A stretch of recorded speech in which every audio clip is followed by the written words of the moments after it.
에스겔서를 계속 묵상하면서 새삼 깨닫게 되는 것은요, 우상을 떠나지 않고 여전히 죄악 가운데 머물러 있게 된다면 그것은 하나님의 심판을 스스로 초래하는 길이 되고 만다는 것입니다. 개인이 되었든지 가정이 되었든지 도시가 되었든지 국가가 되었든지 다 마찬가지예요. 마음을 돌이키지 않고 계속 죄악된 행실을 일삼는다면 강력한 하나님의 심판만이 임하게 되리라는 것을 성경은 계속 우리에게 들려주고 있는 거예요. 특별히 어제 본문의 말씀을 통해서 잠깐 살펴봤듯이 이런 하나님의 강력한 경고의 말씀이 선포될 때에 만약 일반 백성들이 그 말씀을 듣지도 못하고 깨닫지도 못한다면 영적 지도자들이라도 영적으로 깨어있는 가운데 파수꾼의 역할을 잘 감당하여 백성들로 하여금 그 죄악된 행위에서 그 마음을 돌이킬 수 있도록 인도할 수 있었어야 함에도 불구하고 지금 이스라엘은요, 총체적 난국입니다. 일반 백성들도 영적 지도자들도 다 매한가지 상태에 있었다는 것이에요. 오히려 그들은 한술 더 떠서 하나님의 심판의 메시지가 선포될 때에 오히려 하나님의 말씀을 왜곡되게 해석해서 백성들의 마음과 믿음을 잘못된 길로 인도하는 경우가 더 많았음을 보게 되지요. 이렇게 얘기를 합니다. 여러분, 우리가 누구입니까? 하나님께서 선택하여 세우신 선민의 백성 아닙니까? 우리 이스라엘 백성 아닙니까? 우리에게는 아브라함이 있습니다. 야곱이 있습니다. 모세도 있습니다. 다윗도 있습니다. 노아도 있습니다. 다니엘도 있습니다. 욥도 우리 선진 가운데 있습니다. 때문에 하나님께서는 절대로 우리 이스라엘을 버리지 아니하시고 심판하지 아니하실 것이니 여러분 걱정 마십시오. 우리는 안전할 것입니다. 평안할 것입니다. 평안이로다 평안이로다, 이런 식으로 하나님의 말씀을 왜곡하는 가운데 백성들의 마음과 생각을 잘못된 길로 인도하고 있었다는 거예요. 상황이 이러하니 이스라엘 백성들은 영적 각성과 회개의 기회를 좀처럼 잡지 못한 채 스스로 멸망의 심판의 길로 치닫고 있었다는 것이죠. 때문에 오늘 본문의 말씀은요, 이러한 이스라엘에게 하나님께서 심판하실 것인데 4가지의 징벌로 그들을 심판하리라 하는 예언의 말씀을 들려주는 것을 기록하고 있는 말씀인 것을 보게 됩니다. 그 첫 번째 징벌이 무엇이냐면 13절 14절에서 이렇게 말씀하고 있는데 제가 읽어보겠습니다. 13, 14절 인자야, 가령 어떤 나라가 불법을 행하여 내게 범죄함으로 내가 손을 그 위에 펴서 그 의지하는 양식을 끊어 기근을 내려 사람과 짐승을 그 나라에서 끊는다 하자. 비록 노아, 다니엘, 욥 이 3사람이 거기에 있을지라도 그들은 자기의 공의로 자기의 생명만 건지리라. 나 주 여호와의 말이니라 하고 말씀하고 있는 것을 보게 됩니다. 먼저 양식이 다 끊어지는 가운데 사람이고 짐승이고 다 굶어 죽게 되는 기근의 징벌이 임하게 되리라는 거예요. 근데 여기서 여러분 특별한 점이 무엇이냐면 14절에 보니까 하나님께서 이렇게 심판을 하실 때에 그 땅에 노아, 다니엘, 욥 이런 의인들이 그곳에 있다 할지라도 하나님은 결코 심판을 유보하거나 취소하지 않으시겠다는 거예요. 노아, 다니엘, 욥은 단지 자신들의 공의로 자신들의 생명만 건지게 되리라는 것이죠. 여러분, 우리는 소돔과 고모라의 말씀을 잘 알고 있습니다.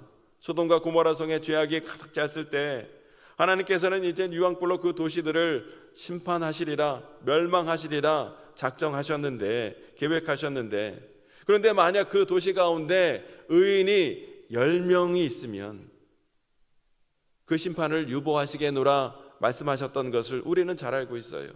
의인 10명이 발견되면 심판을 유보하시겠다는 거예요. 근데 여러분, 노아, 오늘 본문에 나오는 다니엘, 욥 이 3사람이 누구입니까? 이 땅 위에 살아갔던 사람들 중에서 이 3사람만큼 하나님께서 인정하시고 특별히 사랑하셨던 의인이 이 3사람 같은 사람이 여러분 또 있겠습니까? 이런 가정이 가능할지는 모르겠지만 만약 의인의 비중을 도량형으로 환산하여 그 무게를 잴 수 있다면 하나님께서 소돔과 고모라에서 찾기를 원하셨던 10명의 의인들의 의인으로서의 비중과 오늘 이 3명 노아, 다니엘, 욥 이 3명의 의인의 비중을 이렇게 비교했을 때 어디가 훨씬 더 크고 무거울까 생각해 봤을 때 이 3명 쪽으로 기울지 않을까 그렇게 생각을 해봐요.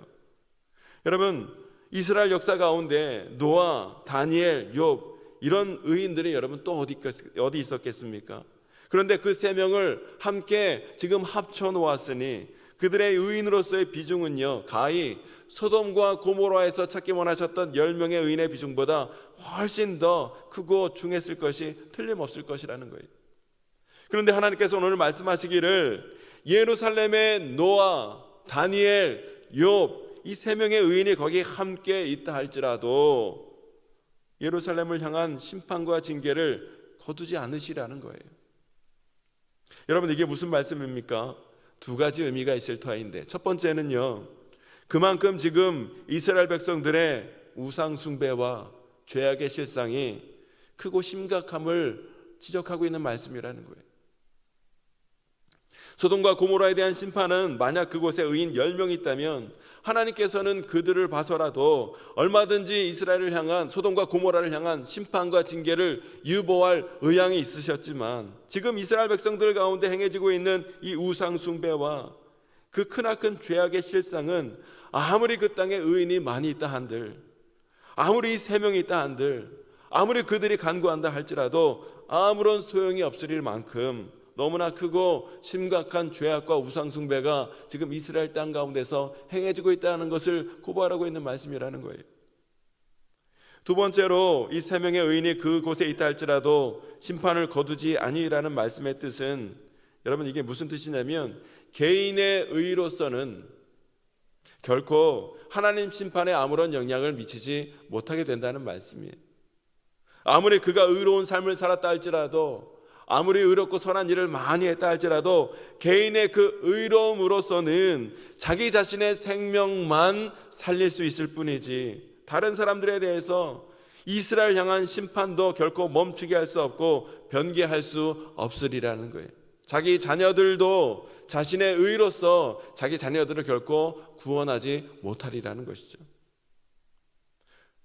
때문에 여러분, 에스겔 선지자와 같은 선지자를 통하여 계속 들려주시는 이 준엄한 하나님의 말씀을 듣고서 이스라엘 백성들은 생각하기를 우리에게는 아브라함이 있으니, 다윗이 있으니, 모세가 있으니, 또 우리 선진들 가운데에는 노아가 있고 다니엘이 있고 욥이 있으니 하나님은 결코 우리를 심판하지 못할 것이다, 우리는 심판받지 않고 반드시 구원받게 될 것이다, 철석같이 믿고 있었던 이스라엘 백성들의 믿음은요, 너무나 어리석은 거였어요.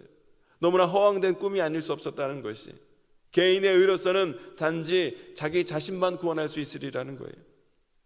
근데 여러분, 이 대목에서 우리가 분명히 짚고 넘어갈 것이 한 가지 있는데, 개인의 의로서 단지 자기 자신의 생명만 살릴 수 있을 뿐이라 말씀하셨는데, 문제는 무엇이냐면 사람은 결코 자기 행위로서는 하나님 앞에 의롭다 인정받을 육체의 사람이 아무도 없다는 점이에요. 이게 문제인 거예요. 개인의 의로움으로서는 자기 자신의 생명만 살릴 수 있을 뿐인데 자신의 행위로서는 결코 이 의에 이를 사람이 아무도 없다는 것이 문제더라는 것이에요. 이에 대해 사도 바울은 분명히 말씀하시기를, 갈라디아서 2장 16절 하반절의 말씀을 보니까요, 율법의 행위로서는 의롭다 함을 얻을 육체가 없느니라. 로마서 3장 20절에도 그러므로 율법의 행위로 그의 앞에 의롭다 하심을 얻을 육체가 없나니, 로마서 3장 23절에 모든 사람이 죄를 범하였음에 하나님의 영광에 이르지 못하더니, 여러분 이 땅 가운데 아무리 의롭고 선한 일을 많이 행한다 할지라도 그 행위로서는 결코 구원받을 만한 의에 이를 자 아무도 없다는 것이. 그러면 여러분 어떻게 해야 되겠습니까? 세상은 점점 더 악이 관영하고 있고요, 우상 숭배의 죄악은 나날이 극단으로 치닫고 있고, 날마다 죄악의 걸림돌들로 넘쳐나는 이 세상을 살아가고 있는 이때에 우리 주님 곧 심판주로 임하셔서 세상의 이 모든 일과 모든 행위에 대하여 낱낱이 그 실상을 고발하는 가운데, 밝히는 가운데 준엄한 하나님의 심판을 이루실 터인데, 그 심판의 때에 우리가 멸망당하지 않고 생명 건디심을 받기 위해서, 영원한 생명을 얻기 위해서 우리는 무엇을 어떻게 해야 되는 것일까요? 예수 그리스도만이 유일한 길인 줄로 믿습니다. 심판을 당하지 않고 우리가 영생에 이르는 유일한 길은 나의 죄를 사하시기 위하여 십자가에 죽으셨다가 3일 만에 부활하신 그 예수 그리스도께서 나의 구주, 나의 구원자, 나의 하나님이심을 믿는 믿음이 우리 가운데 있을 때에라야 하나님께서는 그 믿음을 보시고 나를 의롭다 여겨주시는 가운데 나를 죄와 사망으로부터 구원과 생명으로 옮겨주시는 은혜를 우리에게 베풀어 주시는 줄로 믿습니다. 때문에 예수 그리스도를 믿는 믿음이 우리 가운데 있는 게 너무나 중요한 것이, 오늘 저와 여러분들에게 예수 그리스도를 온전히 믿는 이 믿음이 우리에게 있는 한 아무리 사단 마귀가 강하게 역사하고 모든 것을 파멸로 이끄는 이 말세지 말에 어려운 때를 우리가 살아가고 있다 할지라도 주님을 믿는 믿음이 우리에게 있는 한 하나님께서 주시는 구원의 은혜와 기쁨과 감격을, 하늘의 소망과 은혜를 우리는 충만하게 누리며 살아가게 될 줄로 믿습니다. 때문에 오늘 새벽에 우리가 그것을 위해서 더욱더 간절히 기도해야 되는 것이, 하나님이 예수 그리스도를 온전히 믿는 이 믿음으로 살게 하여 주시고 이 예수 그리스도의 굳건한 믿음의 반석 위에 세움받는 자, 결코 흔들리지 않는 자가 될 수 있도록 하나님 인도하여 주옵소서. 그것을 위해 오늘도 우리가 기도해야 될 것이고, 무엇보다도 또 우리가 기도해야 될 것은 하나님, 우리 가족 가운데 아직도 이 굳건한 예수 그리스도의 반석 위에 세움받지 못한 가족들이 많이 있습니다. 하나님 은혜를 베풀어 주시고 긍휼히 여겨주시고 불쌍히 여겨주셔서 강박한 그의 마음 성령의 강력한 역사로 깨뜨려 주셔서 예수 그리스도를 나의 구주 하나님으로 믿고 영접하여 예수 그리스도를 구원케 하시는 믿음의 반석 위에 세움받는 우리 모든 가족들이 될 수 있도록 인도하여 주시옵소서. 이것을 우리가 무엇보다 간절히 기도하며 나가는 이 새벽이 되어야 되겠다는 것이, 이게 없을 때 세상에 아무리 좋은 조건으로 산들 무슨 소용이 있겠냐는 것이, 이 시간 바라기는 우리 모두가 우리를 구원케 하시는 예수 그리스도의 그 굳건한 믿음의 반석 위에 세움받는 은혜와 기쁨이 날마다 함께하게 되시기를 주님의 이름으로 축원합니다. 오늘 본문의 말씀을 보면 하나님께서 이 죄악된 이스라엘을 징계하시되 기근으로, 사나운 짐승으로, 또 칼로, 전염병으로 징계하시리라 그렇게 말씀하시는 것을 보게 되지요. 여러분, 기근으로 사람과 짐승이 다 굶어 끊어지는 것 얼마나 무서운 징벌입니까? 또 사나운 짐승이 있어서 그 땅이 황폐하여 사람이 능히 다니지 못하는 땅이 되는 것, 이것도 무서운 징벌인 거예요. 또 칼로 인하여, 전쟁으로 인하여 사람과 짐승이 다 끊어지는 것도 무서운 형벌이고요. 또 전염병이 돌아서 사람과 짐승이 다 죽어나가는 것도 여러분 감당하기 어려운 형벌이 될 것이에요. 어느 것 하나 만만한 형벌이 없는 거예요. 그런데 이 네 가지 징벌 가운데 한 가지만이라도 당하게 되면 우리는 능히 감당하기 어렵게 될 것이거늘, 오늘 21절의 말씀을 보니까 하나님께서는 이 네 가지 징벌을 예루살렘 가운데 한꺼번에 내리시겠다는 것이에요. 여러분, 기근, 사나운 짐승, 칼, 전염병, 이 네 가지 징벌이 그 땅 가운데 동시에 임하게 된다면 여러분, 그 예루살렘 가운데 얼마나 끔찍한 일이 일어나겠습니까?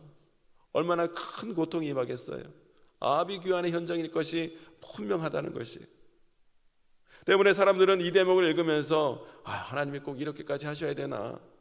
아무리 백성들이, 당신의 택한 백성들이 잘못을 범했다 손치더라도 당신의 택한 백성들에게 이것은 좀 너무하신 것 아닌가 하고 생각할 사람들도 있으리라는 것이지요. 그러한 사람들에 대하여 하나님께서 22절에 오늘 이렇게 말씀하시는 거예요. 22절의 말씀을 함께 읽어보실까요? 시작. 그러나 그 가운데에 피하는 자가 남아있어 끌려 나오리니 곧 자녀들이라. 그들이 너희에게로 나아오리니 너희가 그 행동과 소행을 보면 내가 예루살렘에 내린 재앙 곧 그 내린 모든 일에 대하여 너희가 위로를 받을 것이라. 아멘. 여러분, 이게 무슨 말씀이냐면 예루살렘에 이 네 가지 징벌이 임하여 심판이 임하게 될 때에 그 심판 중에서 살아남아서 예루살렘에, 바벨론에 포로로 끌려온 자들이 있을 것인데 그게 그들의 자녀들일 거라는 거예요. 그런데 그 자녀들이 그렇게 포로로 바벨론에 끌어왔음에도 불구하고 전혀 정신 차리지 못한 채, 전혀 회개하지 못한 채 멸망당한 자신의 부모 세대 그 악행과 우상 숭배의 죄악을 똑같이 본받아서 그 바벨론 땅에서도 똑같이 그런 일을 일삼게 된다는 것이, 그러한 행동을 보고 사람들이 하나님이 너무한 것 아닌가라고 생각했던 사람들도 그러한 자녀들이 포로로 끌려와서까지도 그 부모 세대의 악행을 똑같이 반복하는 것을 바라보고서는 하나님의 심판이 결코, 예루살렘에 내린 하나님의 심판이 결코 가혹한 것이 아니었구나, 하나님의 심판은 의롭고 정당한 것이었구나 라는 것을 그제서야 깨닫고 위로를 받게 되리라는 말씀인 거예요. 즉 하나님의 구원을 받는 길은 모든 우상을 다 버리고 철저히 뉘우치고 회개하는 일뿐이로구나 하는 것을 사람들로 하여금 깨닫도록 하나님께서 그렇게 이끄시겠다는 말씀인 거죠. 여러분, 하나님 행하시는 모든 심판에는 목적이 있습니다. 하나님은 아무 대책 없이, 아무 이유 없이 당신의 백성들을 심판하시는 게 아니에요. 하나님은 이 심판을 통해서 당신의 백성들이 회개하여 구원에 이르길 원하시는 거예요. 심판을 통하여 여호와 하나님이 주 여호와 하나님이심을 깨닫게 알기를 원하시는 거예요. 또 이런 일을 통하여서라도 하나님은 우리 하나님이 되시고 우리는 하나님의 백성 되게 하시기 위하여 이 모든 심판을 그 목적하에 이루신다는 것을 우리는 알아야 된다는 것이.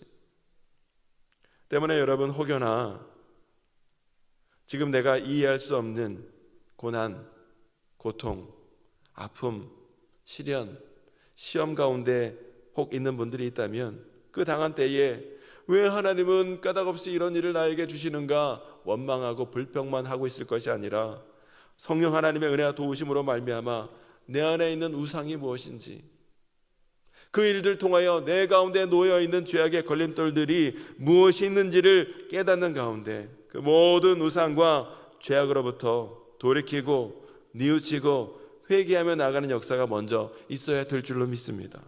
그때라야 나를 구원하시고 은혜의 길로 이끄시고자 하시는 하나님의 계획과 섭리가 보이게 되는 거예요. 그때라야 우리는 기쁨 중에 하나님의 영광을 바라보는 가운데 기쁨과 감사의 고백을 드리는 은혜가 있게 될 줄로 믿습니다. 그 은혜가 우리 모두에게 함께 하시길 바라고, 함께 기도하실 때에 주님, 예수 그리스도가 나의 구주, 나의 구원자, 나의 하나님을 믿는 흔들림 없는 믿음으로 살아갈 수 있도록 오늘도 믿음을 더하여 주시고, 아버지 하나님, 이 믿음이 우리 모든 가족 가운데 있어야 될 줄로 믿습니다. 세상에 아무리 잘 나가고 많은 좋은 조건에 살아가고 있다 할지라도 이 믿음이 없는 한 하나님의 무서운 심판을 면할 길이 없사오니 우리 모든 자녀들 가운데, 모든 부모들 가운데, 가족들 가운데 예수 그리스도가 나의 하나님이심을 믿는 믿음이 있도록 주님 인도하여 주시고, 성령의 도우심으로 말미암아 나의 우선과 잘못을 깨닫는 가운데 다 회개하며 뉘우치며 아버지 하나님 사하심을 받으며 살아가는 우리 모두가 되게 해주셔서 영광 중에 하나님의 소망을 바라볼 수 있도록 인도하여 주옵소서. 우리 말씀을 기억하며 기도하시고 우리 모든 삶의 문제를 주님께 맡기며 간절히 기도하는 이 시간이 되길 원합니다. 우리 주여 세 번 외치시고 함께 기도하겠습니다. 주여